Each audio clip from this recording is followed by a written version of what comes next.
새해 첫날부터 이렇게 가득 모이신 모습을 보니까 제가 큰 힘이 납니다. 이렇게 4주간이나 귀한 기회를 마련해 주셔서 감사하고, 또 우리 성도님들이 적어도 이 방에 자리가 부족할 정도로 모이신 거 보니까 제가 참 마음이 부담도 되고 또 굉장히 기대도 되고 그렇습니다.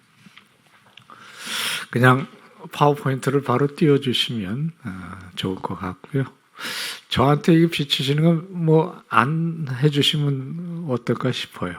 앞에 저한테 오는 조명은 좀 꺼주셔도 될 것 같습니다.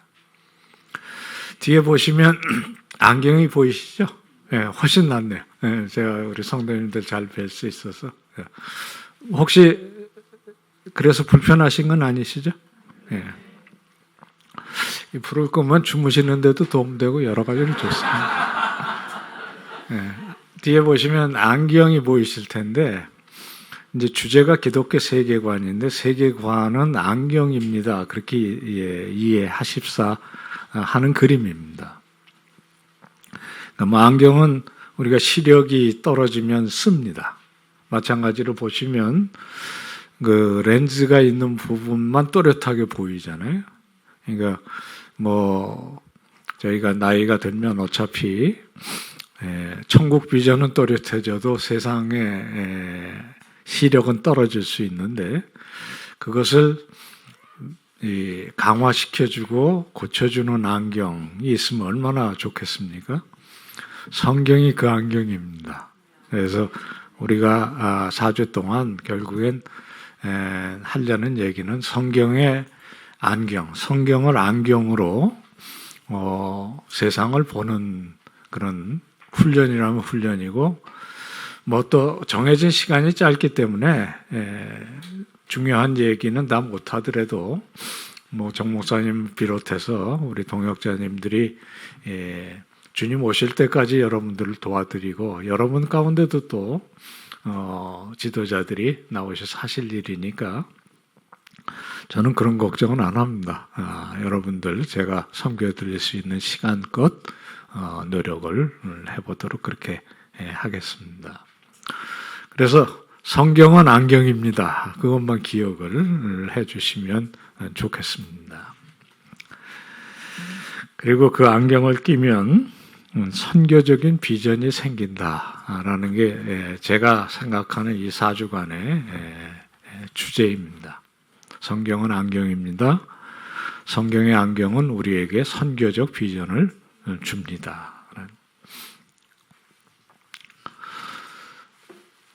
이 안경은 보신 것 같이 제 안경입니다. 여러분들 안경이 어떤 안경입니까? 생각을 같이 해보자는 그런 의미로 올려봤습니다.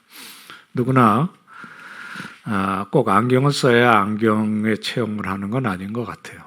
안경이 어떤 일을 한다는 걸 잘 아시듯이 저는 이 안경을 통해서 세상을 봅니다. 여러분들이 어떤 안경, 성경의 안경이 아니라면 혹시라도 나는 돈의 안경, 아니면 어떤 쾌락의 안경, 또는 이념의 안경, 무서운 안경이죠. 그런 것들을 우리들이 끼고 삽니다. 자식이 안경이 되는 수도 있고요. 성경 안경 외에도 안경이 무지하게 많습니다. 이 그림은 제가 강의할 때 첫날 첫 번에 이렇게 올려드리고 생각을 같이 하는 안경인데 무슨 그림인 것 같습니까? 격투기는 맞습니다. 그런데 이거는 조금 뭐 격투기를 생각하라고 올린 건 아닌 것 같고요. 하나 더 보여드리면 힌트가 될 수 있을 것 같긴 해요. 같은 그림인데 공통점이 있습니다. 이걸 목차라고 부릅니다.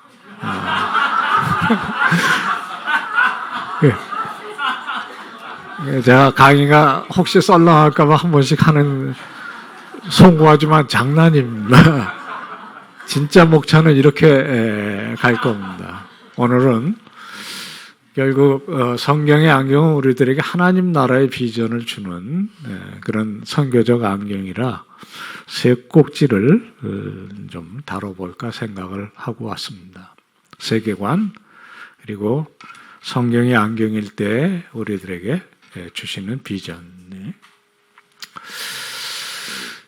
첫 번째, 세계관과 이 선교적 비전에 대한 얘기를 좀 드려보도록 그렇게 하겠습니다. 뭐 잘 아시는 말씀이지만 한번 같이 읽어봐도 좋을 것 같습니다. 히브리서 11장 1절 2절 말씀입니다. 같이 읽겠습니다. 믿음은 바라는 것들의 실상이요 보지 못하는 것들의 증거니 선진들이 이로써 증거를 얻었느니라. 그러니까 믿음이 안경인 사람들이 세상의 실상을 본다 하는 그런 말씀이 있습니다. 실상은 그림이 아니고 이렇게 손으로 잡을 수 있는 게 이게 리모컨의 실상 아니겠습니까? 근데 저는 사실 이 리모컨을 손에 잡고 있기 때문에 이걸 믿을 필요는 없어요. 우리가 믿음의 실상은 하나님의 나라, 그리고 우리의 영생, 이거는 우리가 손으로 지금 잡을 수 있는 건 아니거든요. 그러나 우리는 믿음 가운데 그 영생의 실상을 지금 여기서 누립니다. 우리가 찬송가의 그 이호은 선생의 유명한 표현처럼 영생을 누리며 주 안에 산다, 영생을 맛보며 산다는 말이 그 믿음으로만 하는 일이거든요. 우리는 하나님의 은총을 매일매일 실상으로 누리면서 삽니다. 어떻게? 믿음으로. 그죠? 이게 이제 성도들의 특징이라는 겁니다. 그러니까 세상의 세계관은 봐야 믿고 손으로 이렇게 만질 수 있어야 그걸 실상이라고 부릅니다. 아브라함이 믿음의 조상인데 아브라함이 보는 것만 믿고 만질 수 있어야 믿었다면 그는 결코 믿음의 조상은 못 됐을 겁니다. 여러분들이 아시는 대로 하나님은 아브라함을 이방인 가운데 부르셔서 언약 백성의 시조로 삼으셨는데 조상이 되게 하셨는데 그때 갈대아 우르를 떠나게 하실 때 하셨던 세 가지 약속이 있습니다. 잘 기억하시죠? 그 땅을 내게 주리라. 이루어지지 않습니다. 아브라함은 평생 동안 땅을 한 평도 가져본 적이 없어요. 제가 신천지같이 보이시는 거 아니시죠? 실제로 그 사라가 죽었을 때 묘지를 구하지 못해서 굉장히 고생하잖아요. 두 번째 약속은 확실하게 안 이루어집니다. 내 자손이 하늘에 별과 같이 많으리라. 100세가 될 때까지 아들이 하나도 없었는데 어떻게 이루어지겠습니까? 그런데 그는 그것을 믿었다는 거거든요. 그리고 그걸 의로 여기심을 받았다. 세 번째 약속은 지금 우리가 누립니다. 우주의 복이 되는 약속인데 우리가 아브라함의 자손이 아니라면 그는 일생에 자기 혈육은 딱 하나, 이삭이었습니다. 그러니까 아브라함은 믿음으로 그 모든 것들을 실상으로 여기는 표본인 거죠. 세상은 봐야 믿습니다. 그래서 어린아이들이 싸우다가 되게 어떻게 끝나요? 야, 인마 너 봤어? 그러면 끝나요. 그런데 성도들은 이게 보는 것을 믿는 것이 아니고 믿는 것을 봅니다. 그러니까 세상의 상식은 그 영어의 유명한 속담 seeing is believing이라고 보는 것이 믿는 것이라. 우리는 믿는 것이 보는 것입니다. 사실 이런 식으로 세상의 상식과 세상의 신화들과 세상의 이야기들과 다른 이야기를 우리 것으로 삼아서 그런 안목이 열리셨으니까 지금 1월 1일 이 좋은 날에 여기 지금 모이신 거 아니시겠어요? 저도 이런 거 안 믿었으면 이 자리에 있을 이유가 없었을 겁니다. 이게 보지 못하는 것들의 증거를 가진 사람들이고 아브라함부터 우리의 신앙의 선조들이 그렇게 살았다는 겁니다. 여러분이 이런 것을 안 믿었으면 분당 우리 교회에서 여기로 나왔을 이유가 저는 없으리라고 생각합니다. 이게 제 얘기가 아니고 히브리서의 뒷부분에 나오는 이야기입니다. 여기 이 사람들, 아브라함, 이삭, 야곱, 요셉, 모세, 계속할까요? 계속하면 어떻게 될 것 같습니까? 모세 다음에 사무엘, 사무엘 다음에 다윗, 다윗 다음에 뭐 한쪽 건너뛰어서 다니엘, 쭉 건너뛰면 어떻게 될 것 같으세요? 여러분하고 제가 거기 있는 거 아니겠어요? 이 사람들은 다 믿음을 따라서 죽었고 약속된 것을 받지 못했다 그렇게 얘기합니다. 그래서 멀리서 보고 환영하면서 이들에게는 독특한 이 자의식이 생기는데, 소위 정체성이라는 게 생기는데, 아, 우리는 이 땅에서 나그네구나 라는 정체성이에요. 우리는 이 땅에서 이방인, 왜냐하면 우리는 대한민국의 시민인 동시에 천국 시민이라는 이 소위 이중 정체성이 있는 거니까요. 그 중에 우선되는 것은 사실 어떤 면에 하나님의 아들, 하나님의 딸, 천국 시민 정체성입니다. 그래서 거기에 시선이 맞춰져 있으니까 이 세상에서 가는 길이 뭐냐면 본향 찾는 사람들이라는 거죠. 본향은 찾는 거 아닙니다. 본향은 기억 속에 있고 새삼스럽게 찾아야 되는 것이 아니거든요. 우리의 본향은 분명히 뭐 경상도 상주일 수도 있고, 목포를 건너 신안일 수도 있고, 그렇습니다. 뭐 여러분들이 오늘은 신장을 세질 않으니까 그렇지만 구정 때 되면 다 찾아가는 거기가 본향인 거예요. 이건 뒤에 있는 것입니다. 근데 이게 찾아야 하는 이유는 뭐냐면 이게 앞에 있는 본향이기 때문에 그렇습니다. 아브라함의 본향이 하나님의 나라였듯이 우리도 그것을 사모하면서 나가는 거거든요. 그래서 그게 하나님께서 계획하고 지으실 터가 있는 성을 바라보는 공통점을 가지고 살아가는 것이고, 2025년 1월 1일 7시에 지금 우리가 거기에 서 있는 건 아니겠습니까? 이제 이것까지 우리가 우리의 삶의 정체성으로 받아들이고 나면 강의는 더 할 게 없어요. 왜냐하면 그 얘기가 바로 성경이 우리들에게 보여주는 이야기거든요. 우리는 분명히 이 이야기 속에 살아갑니다. 지금 이 자리가 그런 자리고요. 이제 이거는 나중에 우리 정 목사님께서 주님 오실 때까지 설교하실 거니까 그때 들으시고, 오늘은 강의를 해야 되니까 이 성경 풀이는 그 정도 할게요. 이 책을 혹시 아시는 분이 계실 수 있어요. 아깝게도 제가 쓴 책은 아닙니다. 제 친구가 썼는데, 이 책은 성경을 창세기로부터 요한계시록까지 이르는 66권으로 된 대하 드라마라고 그렇게 불러요. 성경이 창조로부터 새하늘과 새 땅까지 펼쳐지는 큰 드라마라는 거죠. 동의가 되시죠? 사실 세상에서 가장 큰 얘기입니다. 태초에 하나님께서 천지를 창조하시니라. 그 타락하고 깨어진 세상을 예수 그리스도의 피로 구속하시고 지금도 그 구속의 일을 하시다가 만물을 새롭게 하노라 이렇게 선언하실 때 아멘 주에서 어서 오시옵소서, 이게 그 얘기가 아니에요. 그죠? 이런 얘기는 세상에 없어요. 이렇게 큰 스케일, 세상의 시작부터 세상이 온전히 새롭게 돼서 하나님께서 역사하시는 것을 보여주고 성도는 아멘하고 소망으로 삼는 이야기. 이게 한강의 소년이 온다보다 훨씬 더 뭐 이건 역사가 다 아는 얘기예요.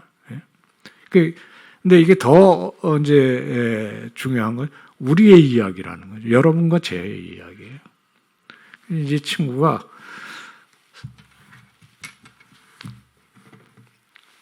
영국 사람들은 이야기 그러면 셰익스피어를 떠올리거든요.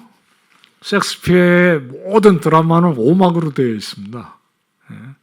그래서 성경도 오막 드라마는 1막은 천지 창조가 분명하죠. 맨 끝막은 뭐겠어요? 요한계시록에 새하늘과 새 땅이죠. 그죠?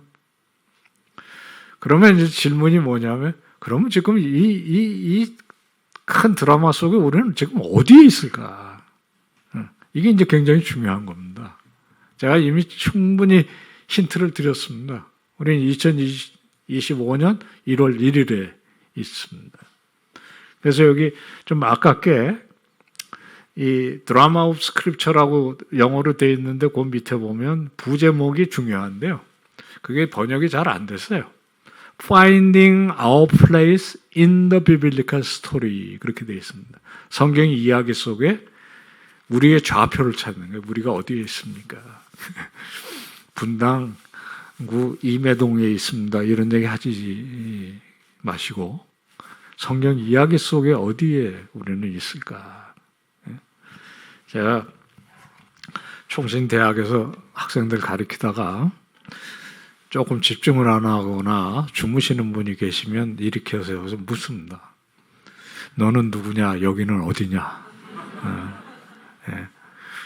그거 뭐 종합관 7층에 뭐 그랬다간 진짜 혼나는 거거든요. 그 목사가 될 사람이 지금 그렇게 하고 있으면 그건 교회가 재앙이다 이놈아. 그러니까 진짜 혼나는 거예요. 나는 누구냐? 여기는 어디냐? 이것처럼 중요한 질문 없어요. 성경이 꾸준히 그 얘기를 합니다. 그리고 그 얘기를 펼쳐가시는 분이 누구시냐? 창조주 하나님이시고 우리의 구원자 하나님이시거든요. 이걸 묻는 거예요, 사실 성경은.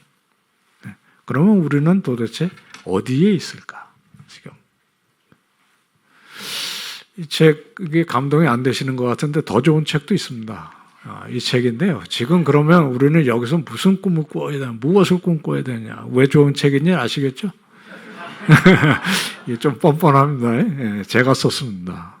그런데 더 좋을 수밖에 없는 게 제가 우리 친구가 쓴 책 다 읽고 좋은 거는 뽑아서 다 집어넣었어요. 우리 친구도 좋다고 그랬어요. 그러면 우리는 지금 여기서 무슨 꿈을 꿔야 하느냐. 제가 숙제를 좀 했어요. 새로운 세우신 교회가 어떻게 가는가.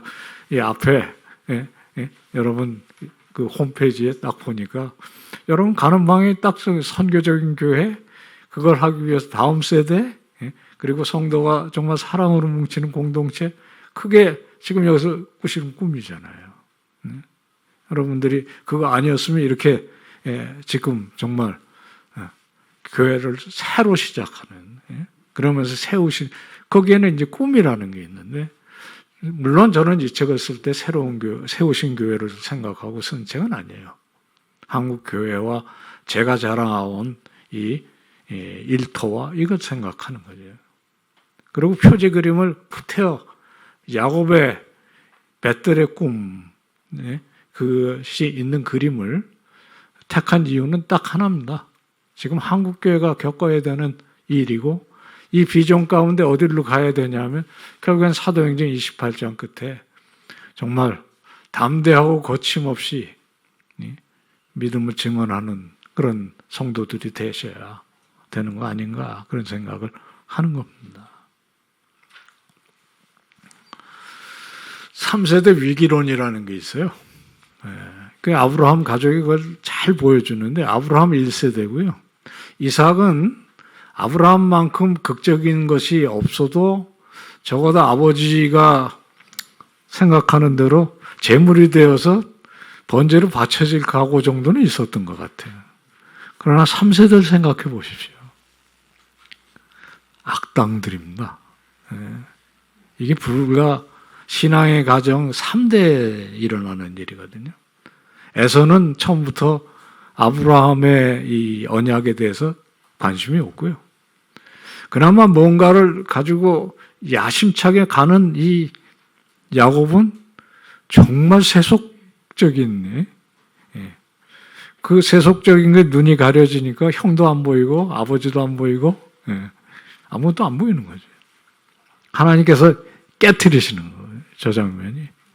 저희 성경 이야기 가운데 벳들의 이 사다리와 이렇게 시작하시는 하나님의 회복의 역사가 아니었더라면 성경은 창세기 28장에서 끝났을 거예요.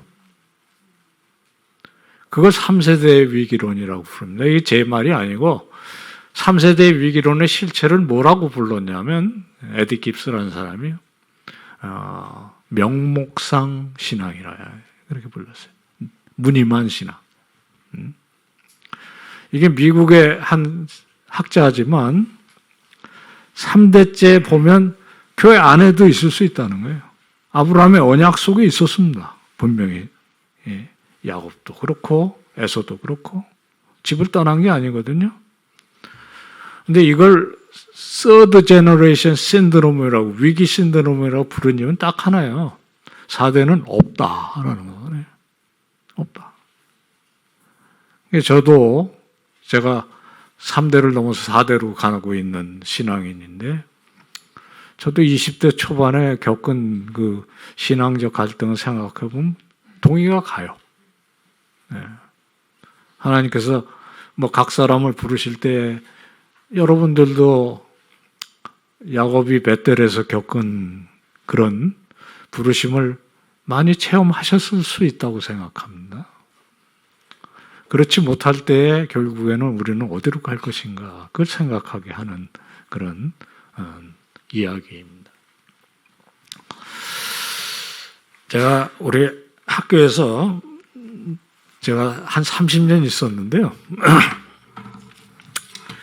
그 30년 동안 제일 제가 신경 쓰고 그래도 중요하다고 생각했던 그 일이 1학년 학생들, 이제 고등학교 갓 졸업하고 들어오는 학생들 금요일마다 500명을 한 자리에 모아놓고 저희 총신대학교는 기독교 세계관이 어떤 면의 정체성을 이렇게 가리키는 일에 쓸 수 있는 학교잖아요.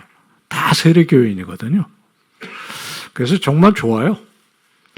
걔들을 이제 금요일 날 3시부터 6시까지 교육하는 그 프로그램을 제가 자원에서 한 10년 했습니다. 그 자원을 하는 이유는 딱 하나야. 남이 안 하려고 하니까. 왜냐하면 금요일 날 그때까지 남아있고 그 다음에 조교들까지 하고 그러면 저녁까지 있어야 되거든요. 자랑이 아니라 하여튼 그게 좀 책임감이 느껴졌습니다. 1학년 딱 그 들어온 애들이 처음 만나는 게 이제 신입생 환영회라고 해서 학교 시작하기 전에 2월 마지막 주일을 하는데 거기를 오라고 그러든 안 오라면 무조건 가요. 왜냐하면 거기서부터 제압을 해야 되거든요. 왜냐하면 고딩들을 모아놓으면 볼만하거든요. 저만 가는 게 아니라 저희 조교들을 데려가는데 조교들이 좀 덩치가 커요. 올라가서 니들은 이제 다 죽었어. 금요일 날마다 나하고 3시간씩 씨름해야 돼. 첫 번째 숙제를 낸다. 숙제 A4 용지 딱 하나인데요. 여기다가 반으로 딱 접어가지고 위에는 살아온 얘기를 쓰고 밑에는 살아갈 얘기를 써갖고 내는 숙제예요.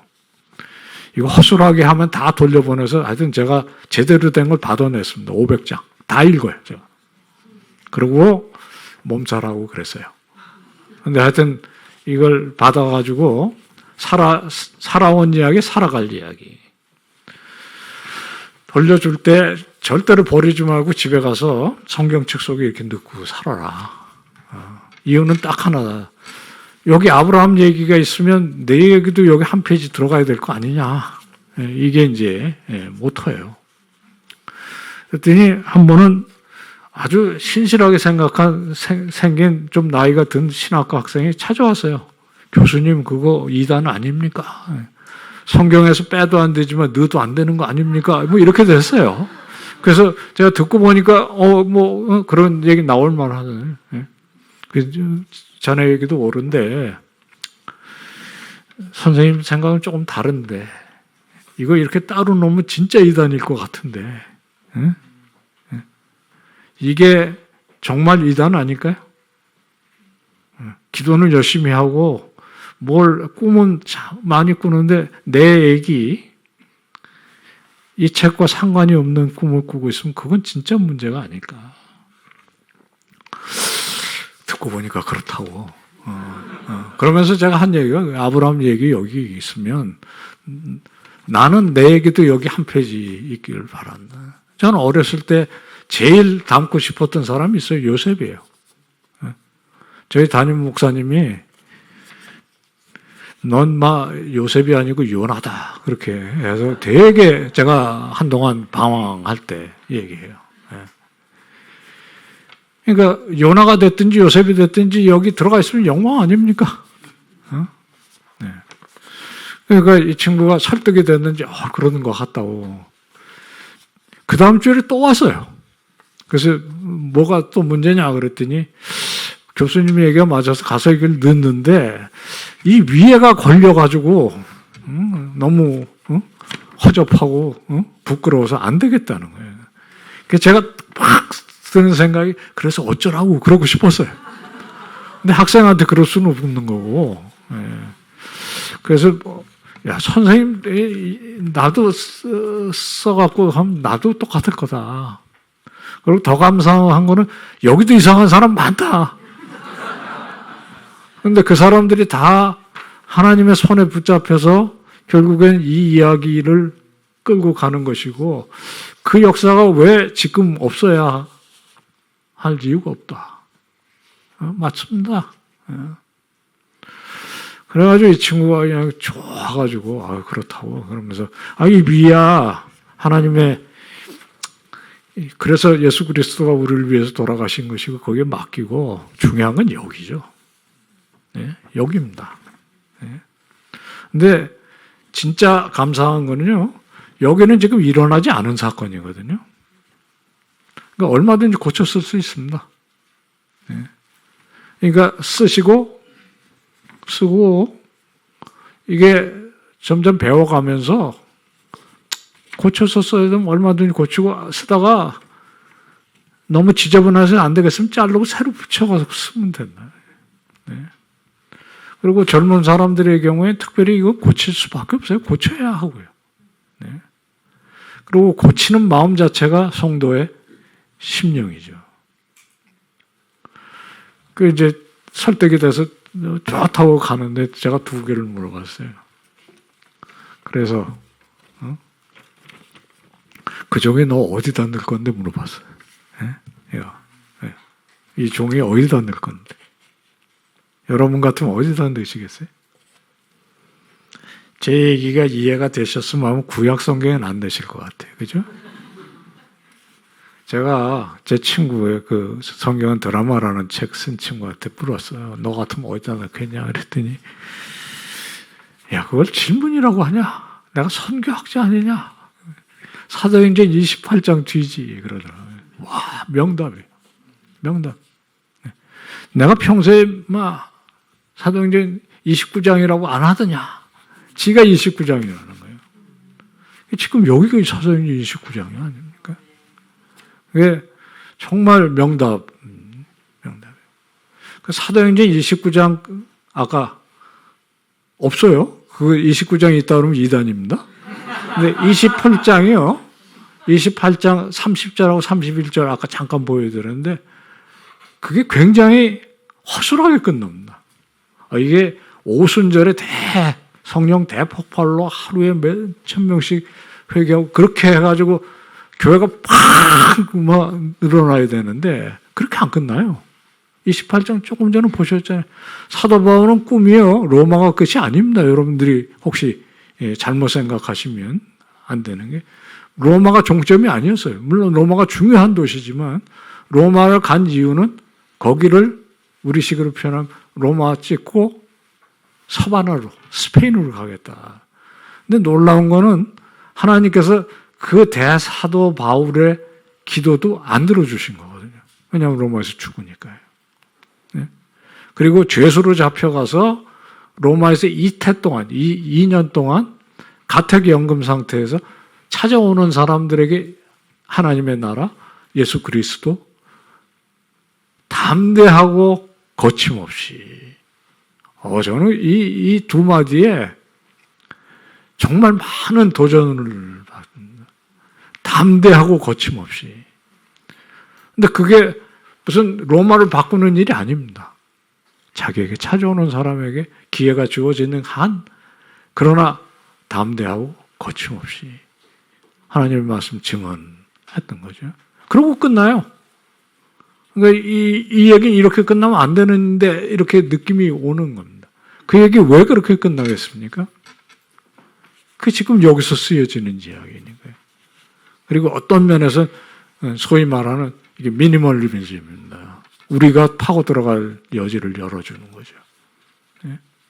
우리들이 여기 왜 있을까요? 여러분들은 아마 대한민국에서 어느 교회보다 우리가 여기에 있는지를 왜 여기에 있는지를 아시는 분들이라고 저는 믿어요. 우리가 여기에 있는 이유는 사도행전 28장의 이야기를 이어가기 위해서 있는 것입니다. 그러니까 교회는 선교하는 교회가 본질입니다. 물론 그 선교는 뭐 이디오피아를 가든지 아마존을 가든지 그것만이 선교가 아닙니다. 제가 말씀드리는 선교는 하나님께서 창조로부터 새하늘과 새 땅까지 하시는 그 대역사에 나를 주님의 딸과 아들로 부르셨다는 그 일입니다. 그러니까 선교는 하나님의 일에 동참하는 것입니다. 하나님께서 부르신 일에. 그게 할머니로서 손자를 돌보는 일일 수 있습니다. 저는 그렇게 믿어요. 저는 2018년에 정년 퇴임을 했는데 지금도 별일이 없으면 학교를 가요. 연구실도 없습니다. 가서 도서관에 가서 그냥 학생들하고 끼어가서 같이 공부해요. 제 연구실이 있어요, 사실, 딴데. 그런데 거기서 공부가 잘 안 되더라고요. 그리고 기회가 생기는 데는 뭐든지 하면 좋겠다. 그러니까 저한테 가장 행복한 시간이 언제냐면 지금입니다. 이건 실감나게. 실감나게. 뭐 앉아서 공부하고 글을 쓰면 누가 볼지, 누가 봐줄지 알게 뭐예요. 그러니까 그 신이 안 나요. 근데 지금 여러분들이 들어주시니까 얼마나 신이 나는지 몰라. 그리고 뭐 이렇게, 오늘 잘못 왔다 그런 표정을 짓는 분은 한 분도 안 계신 것 같으니까.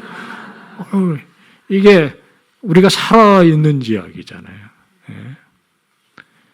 여러분들이 내일 아침에 출근해서부터 그 얘기를 써가는 거 아니겠습니까? 그것이 선교입니다. 하나님께서 하시는 일을 내가 부름받은 곳에서 하는 것. 그러면서 그 이야기들이 모여서 세우신 교회가 정말 세워져 가는 이야기. 그게 선교거든요. 물론 세우신 교회가 주력해야 되는 일 가운데 땅끝까지 복음을 전하는 일이 있어요. 그건 분명히 있습니다. 그러나 그것만은 아닙니다. 왜냐하면 하나님의 구원 사역은 온전히 이루어질 때까지 해야 될 일이 곳곳에 있으니까요. 가정을 잘 세우는 것도 중요한 일입니다. 그래서 땅끝까지 삶의 모든 부분에, 구석구석에, 그리고 다음 세대, 이 세 방향이 다 선교입니다. 근데 놀라운 게 세우신 교회 그 목회적인 여러분들의 비전을 보니까 그게 다 들었더라고요. 그래서 제가 새삼스럽게 무슨 얘기를 해야 될 것 같지는 않은데, 그러면 이제 아는 얘기를 나머지 4주 동안 하는 거예요. 그러니까 새로울 것이 없을 수 있어요. 이게 기억하십시오. 손을 한번 이렇게 하시고 땅 끝까지 나의 부르심이 있는 어디나, 그리고 여기에 제가 조금 전에 목사님과 뭐 이런 얘기 저런 얘기 듣는 가운데 와 했던 부분이 있어요. 그 청년이 50명, 60명 모이신다고 그러더라고요. 청년부가. 지금 수천 명 모이는 교회도 청년이 그만큼 없어요. 그러니까 여기 모이신 어르신들은 그 청년 한 사람 한 사람 늘어날 때마다 우리 교회가 여기 존재하는 이유가 보람이 여기 있다 이렇게 느끼시면 됩니다. 한국교회는 지금 저희 세대에 이 어떤 면의 부끄러움이나 교회를 제대로 세워오지 못한 것 때문에 청년들을 구원받는 일에서 자꾸만 낙심하게 만들고 있는지도 몰라요. 예? 그러니까 이 교회가 세워져 가는 가장 중요한 그 사명 중에 하나가 다음 세대입니다. 예. 저는 이게 지금 뭐 집독기, 들독기 이런 그 천박한 얘기를 하는 것이 아닙니다. 여러분 보셨듯이 야곱이 돌아오는 그 배경은 하나님의 강권적인 개입도 있지만 저 스토리 속에서, 이야기 속에서 이게 재기를 다시 찾는 거거든요. 그래서 신앙 연조가 깊었던 사람일수록 하나님께서 주신 은혜가 크면 소명도 큰 법입니다. 그리고 그런 연조 없이 갑자기 무슨 역사가 이루어지는 경우는 또 없습니다. 이런 얘기를 이제 학생들한테 하고 이런 숙제를 받고 이러다가 보면 아주 가끔씩은 격려가 되는 사례들이 있는데 이게 그 사례 중에 하나예요. 저 여학생은 제천에서 온 촌 사람이었는데 자기 입으로 자기는 촌 뭐라고 그랬어요. 그런데 이 숙제를 하면서 자기가 마음이 내켜가지고 안 시킨 저 이만한 도화지에다가 저걸 해갖고 온 거예요. 그래서 여기 쓴 거를 갖다가 스티커 3장으로 요약을 해가지고 붙인 겁니다. 제일 앞에는 자기가 전공은 신학이 아니지만 신학도 공부를 해야 되겠다. 왜냐하면 마지막에 그 지구 앞에 붙인 게 뭐냐면 저개발 국가에 보내주시면 거기서 이 기독교적인 그 비전을 가진 교사가 되겠다. 그게 꿈입니다. 그런데 그러려면 반드시 가운데 단계가 필요하다고 얘기한 게 감동이었어요. 가운데가 뭐냐면 자기는 그냥 아무 교사가 아니라 적어도 국가가 인정해 줄 수 있는, 대한민국에서는 그거부터 통과해야 된다. 임용고사 붙겠다. 그렇게 썼더라고요. 얘가 임용고사 붙었을까요? 떨어졌을까요? 저희 학교가 뭐 그렇게 좋은 학교가 아니어서 그런지 다 붙지 못하는 거거든요. 근데 제가 까마득하게 잊어버리고 어느 날 출근을 하다 보니까 얘 이름이 들어가 있는 프랭카드를 보게 됐어요. 네. 벌써 15년 전 얘기입니다. 네. 심지어 어느 교회에서, 어느 교회가 그게 온누리교회였었는데 청년들한테 강의를 하고 있는데 한 친구가 가운데로 나오더니 이놈을 휴대폰으로 찍고 있더라고요. 그래서 나중에 쉬는 시간에 물어봤어요. 그게 그렇게 감동이었냐니까 자기 친구라는 거예요. 그러고 그걸 벌써 실시간을 전송했더라고요. 제가 이 친구한테 이거 허락받아서 쓰기에 망정이지. 요즘 세상이 그렇더라고요. 근데 이렇게 실화가 나와요. 이게 하나가 아닙니다. 여러분들이 젊은이들에게 이 성경이 있다는 꿈을 심으면 그 다음에는 하나님께서 그 꿈에 동행하세요. 그리고 지금도 이 친구는 자기 길을 갑니다. 가끔씩 연락이 닿는데 우리들은 이 이야기 속에 산다는 복이 어떤 복인지를 늘 잊지 않으셔야 합니다. 세계관, 우리 삶과 직결되어 있습니다. 분당을 한눈에 내려보려면 뭐 청계산쯤 올라가면 확실하게 보일 거예요. 올라가서 아래를 내려다보면 되는데 성경은 그런 눈높이를 갖습니다. 성경에 세계관이라는 말은 없어요. 이거는 18세기에 독일의 철학자들이 만들어낸 말이라 당연히 없습니다. 대신 성경에는 꿈, 환상, 비전, 소망 이게 다 삶을 한눈에 내려다보면서 하나님께서 세상을 어떤 눈으로 살피시는지를 우리들에게 가르쳐주는 그런 부분이 있어요. 그래서 세계관, 유사어는 조금 전에 우리가 우리 시선, 비전, 꿈, 세상을 보는 안목, 그래서 안경에 비유하기가 좋은 그런 겁니다. 이게 왜 필요하냐면 우리가 성경을 안경으로 안 쓰면 반드시 다른 안경으로 세상을 보게 돼. 그런 하나도 아니고 또 여러 개로 그래가지고 소위 이 혼란스러워지는 그런 부분이 있습니다. 이게 보면요, 이 비둘기나 사슴 같은 연약한 짐승들은 눈의 위치가 정면보다는 좀 뒤쪽, 옆쪽으로 이렇게 향해 있어요. 그래서 옆하고 뒤를 잘 봐야 이제 살아남을 수 있게 하나님께서 그렇게 주신 것 같아요. 이게요, 얘들하고 비교하면 확실히 다르죠? 얘들은 전방비전이잖아요. 앞만 봐도 살아요. 앞만 보고 살아야 돼요. 사람은 확실히 위액과하고요. 이 위액과 중에 얼마나 위액과냐면 영혼을 사모하는 비전을 주셨다는 거예요. 네, 이게 이제 예수 믿는 사람만이 아닙니다. 모든 인간은 이 영혼을 사모하는 마음이 있다는 거죠. 네. 우리 그리스도인이 하물며 영혼을 사모하는 마음 대신 이 세상 것에 매여 있다면 참 부끄러운 일이겠죠. 네.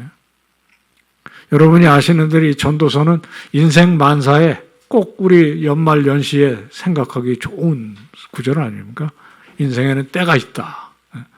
거둘 때가 있으면 던질 때가 있고, 사랑할 때가 있으면 미워할 때가 있고, 뭐 싸울 때가 있으면 화평할 때가 있고, 많은 때들이 있지만 중요한 거는 그 너머를 볼 수 있는 안목이라는 거지. 이게 중요한데 사실 예수 믿는 사람만이 그런 게 아닙니다. 이게 인간은 기본적으로 이 코앞, 눈앞만 보고 못 살아요. 그래서 이런 유명한 말이 나와요. 제가 뭐 말씀드리신 대로 저는 철학 선생이었습니다. 30년 동안 사실 철학을 가르치는 사람이었는데 그 과정 가운데 아이들에게, 신학과 아이들에게 꼭 가르쳐야 되는 사람 중에 한 사람이 이 사람이에요. 아리스토텔레스라고요.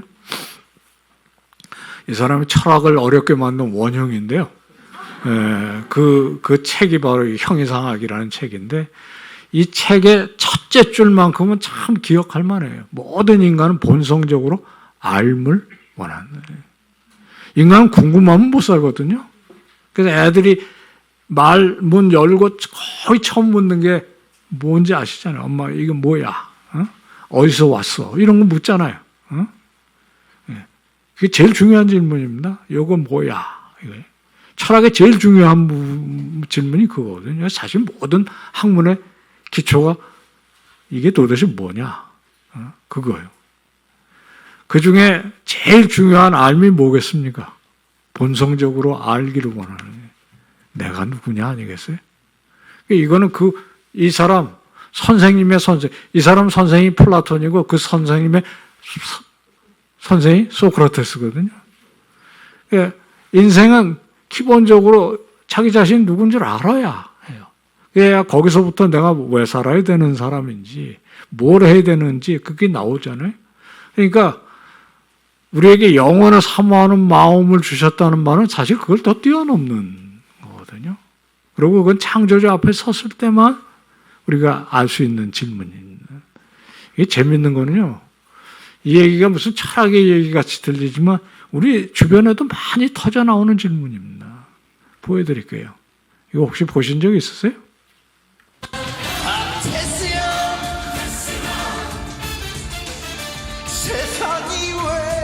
이렇게 묻지 않아요?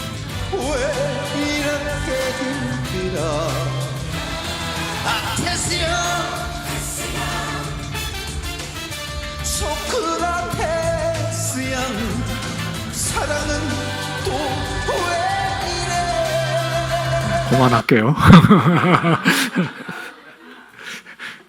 생각 같으면 계속 봤으면 좋겠는데 몇 년 전에 명절 때 가족이 다 모였는데 갑자기 이게 텔레비전에서 나온 거예요. 처음에 공연한 겁니다. 그래서 저는 뭐 소크라테스 보니까 당연히 봐야 되는 사람이잖아요. 그래서 뭐 열심히 봤더니 결국에는 이제 질문이 나오고 말았어요. 저희 손이 동서가 아니 목사님 취향이 왜 그러시냐고. 그래서 아니 뭐 토로토로라고 못 들을 것도 없는 거고 여기 지금 이 가사를 들어보세요. 세상이 왜 이래? 이게 철학이거든요. 사랑은 왜 이래? 이건 예술이 다 얘기하는 거. 그 뒤에 가면요. 가보시니까 천국은 있던가 이런 게 있어요. 그거 신학입니다. 사실은 우리가 교회에서도 안 묻는 죄의 문제, 악의 문제, 그 다음에 영혼의 문제, 요즘 영화들이 물어요. 그리고 이런 노래들이 기본적으로 우리들을 깨우칩니다. 오히려. 우리가 이런 질문을 이 나훈아만큼 진지하게 안 물으면 그 창피한 겁니다. 생각 없는 사람이죠. 그리고 이런 씨름을 안 한 사람이 어떻게 증인이 되겠습니까? 세상이 왜 어떻게 있게 되었는지, 인간이 어디서 와서 어디로 가는지, 삶의 의미와 목적은 무엇인지 사실 이거 안 묻는 질문 같지만 묻습니다. 제가 대학에서 이게 강의를 하다 보면 옛날에는 학생들이 이런 얘기만 하면 좀 뭔가 경직이 되면서 뭔가 따라오는 느낌이 있었는데 특별히 총신대학의 울타리를 벗어나갖고 일반 대학 쪽으로 가서 이런 거를 하면 다 별로 반응이 없어요. 한 번은 이렇게 대놓고 물어봤더니 답이 하나 나오는데 제가 경악을 했다는 거예요. 세상에 왜 있다고 생각하면 저는 진화론 같은 게 나올 줄 알았어요. 그 친구는 반드시 답하게 돼 있었어요. 왜냐하면 벌로 잡혀온 아이라. 제가 묻는 말, 답을 하는데 뭐라고 그러냐, 15명이 그렇게 잡혀온 데서 물어봤는데 첫 번째 학생이 생각해 본 적 없어요. 이러더라고요. 와, 저는 정말 예상치 못한 답이었습니다. 그래서 제가 이 얘기를 우리 친구들이나 뭐 대학에 있는 사람들에게 물어보니까 요즘 애들이 다 그래. 그러더라고요. 그러나 저는 그거 액면 그대로 믿지는 않아요. 뭐 꼭 이 세상은 왜 인간은 어디서 나는 누구 이런 거 아니더라도 이 질문 피할 수가 없어요. 기본적으로. 아마 그 학생도 내가 왜 이 헬조선에 태어나서 유치원 때부터 학원 끌려다니다가 대학 들어와서 좀 놀만 한데 이 잡혀와가지고 이런 질문을 들어야 돼. 그게 이 질문이거든요. 그러니까 이건 피할 수 있는 질문이 아니에요. 똑똑하면 똑똑할수록 더 깊이 파고드는 질문이고 피할 수 없고요. 피하지 않아야 하는 질문이에요. 제가 안 피한 사람 얘기 하나 보여드리려고 그래요. 이게 그림이 이 앞에 한 3분의 1을 채울 만큼 큰 그림입니다. 뭐 아실 분도 계시겠는데 고갱이라는 사람의 그림인데 우리는 어디서 왔으며 무엇이며 어디로 가는가라고 아예 친절하게 제목까지 썼고요. 그림을 딱 보면 그냥 그림에 보이죠. 그러니까 예술은 저렇게 너무 포스터같이 명시적으로 제목 달고 그러면 좀 멋쩍은데 이걸 했어요. 이 사람은. 왜냐하면 너무나 메시지를 전하고 싶었던 것 같아요. 이 그림 그리고 이분 자살기도 했었습니다. 어린아이로부터 시작해서 할머니에 이르기까지 그리고 마지막 할머니는 머리를 감싸고 어디로 가는지를 고민하는 인생이 정말 안타까운 건 뭐냐면 여기 답이 없잖아요.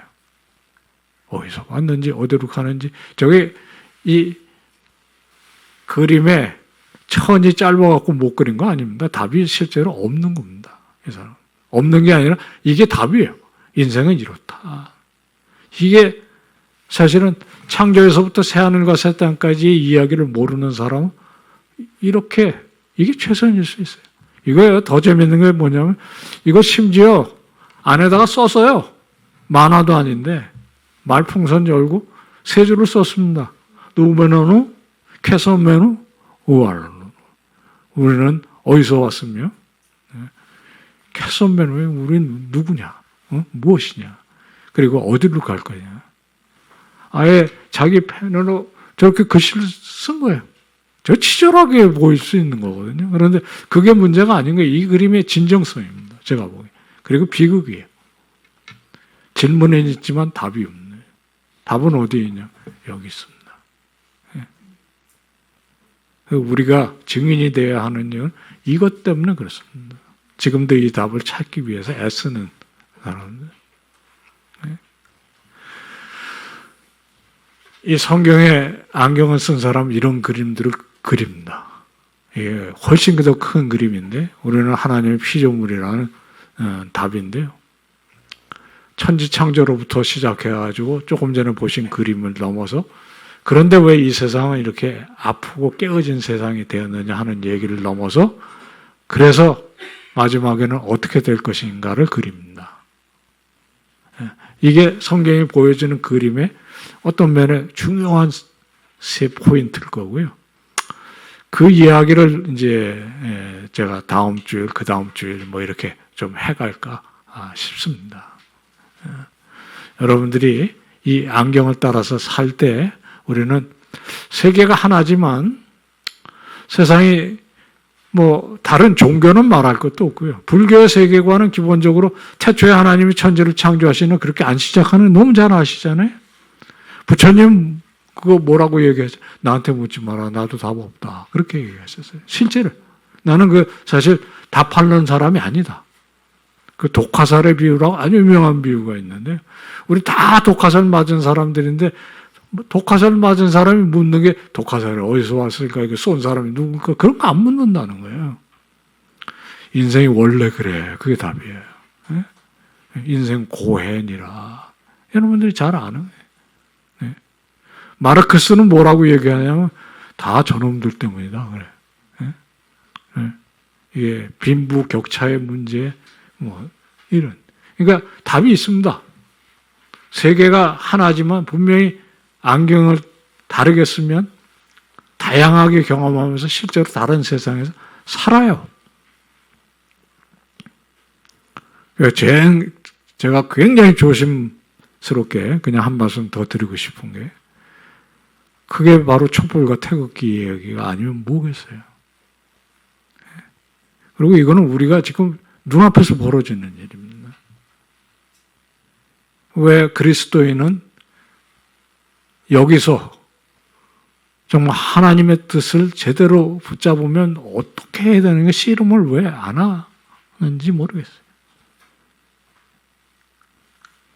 실제로 세상이 하나 같지만 이게 이념이 될 수도 있고 아니면 어떤 철학 사상이 될 수도 있고 우리가 사실은 알지 못하는 가운데 강하게 세상을 지배하는 어떤 그런 것들이 있습니다. 제가 예전에 이 분당에서 교회를 다닌 적이 있어서 가끔씩 그런 얘기 했어요. 분당을 지배하는 세계관을 가장 효과적으로 잘 보여주는 곳이 한 군데 있습니다. 어디겠습니까, 여러분? AK 플라자입니다. 이게 농담이 아니고요. AK 플라자 쭉 올라가 보십시오. 그게 아니면 지금은 뭐 더 올라가서 판교에 그 현대백화점이든지 백화점만큼 우리가 살아간 여기는 대한민국 평균 소득이 3만 불이면 여기는 3만 불이 아닙니다. 실제로 거기 소비 수준을 보세요. 그 3만 불이 아니에요. 7만 불, 8만 불인데 촌사람이 아니면 저같이 산본에 구석에 사는 사람이 와갖고 보면서 우와 이게 다른 세상이네 이렇게 느낄 수 있는 거거든요. 제가 이 기독교 세계관 얘기에서 갑자기 뭔가 좀 조심스러운 얘기로 가고 있지만 이거는 굉장히 중요한 일입니다. 내일 아침에 출근하셔서 옆 책상에 앉아있는 동료가 같은 세상에 살고 있다고 생각을 다시 한번 해볼 필요가 있어요. 저는 심지어 제가 살고 있는 아파트와 건너편 아파트가 거의 다른 분인 경우도 겪어봤어요. 오늘은 거기까지 할 건데요. 이제 기도하시고 또 우리가 앞으로 나갈 때는 다음 주에는 창조의 진리가 우리에게 무엇을 보여줄지를 생각하도록 해보겠습니다. 잠시 기도하고 목사님 나오시겠습니다. 하나님 아버지, 오늘 또 신년 첫 해에 우리 세우신 교회 아름다운 성도님들 한자리에 모여 하나님의 말씀을 같이 생각하게 하시니 감사합니다. 허락하신 이 시간 동안 우리 성도님들에게 이 성경적 세계관이 어떠한 세계관인지를 보이는 소개에 귀한 기회 되게 해 주시옵소서. 예수님의 이름으로 기도하옵나이다.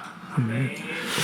제가 하나만 광고 좀 잠깐만, 이거 좀 켜주시겠습니까? 그 뒤로, 제일 뒤로 좀 넘기셔서 그 QR 코드 나오는 화면을 쭉 다 넘기셔서 더 QR 코드 나오는 화면 더 쭉 더 넘어가시면 QR 코드 나오는 화면이 있습니다. 조금 위로 올라가셔서요.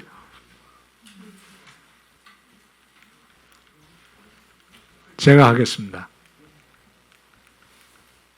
요거를 하나 좀 찍어 두시면은 좋을 것 같습니다. 그러면 제가 이게 들고 있는 이 저희 소식지인데요. 여기서 4주 동안 섬길 수 있는 게 너무 제한이 되어 있어서, 예를 들어 우리 권사님들, 장로님들, 나이가 많은 분들은 이게 시니어가 됐을 때에 기독교 세계관으로 세상을 어떻게 보고 어떤 일을 해야 되느냐 궁금하시면 여기에 들어가시면 됩니다. 저희 이 QR코드는 저희 홈페이지인데 거기에 들어가면 신앙과 삶이라는 것이 있습니다. 제가 우리 이 목사님께 보내드린 것인데 이런 잡지가 있습니다. 이게 격월간으로 나오는 건데요. 이렇게 AI, 특별히 챗GPT, 그 다음에 저출산, 그 앞으로 가면 시니어, 공공선, 빈부격차 이런 문제들을 그저 간단하게 다룬 그런 내용들이 있어서 앞으로 궁금하신 건 여기서 찾아보시면 됩니다. 들어가시면 그냥 다 내려받을 수 있어서 앞으로 좀 여러분들이 4주 동안 한번 좀 생각해 보시는 기회 되십사 그렇게 했고, QR코드 못 찍으신 분들이 계시면 홈페이지에 올려주시면 될 것 같습니다. 다음 주에 뵙겠습니다.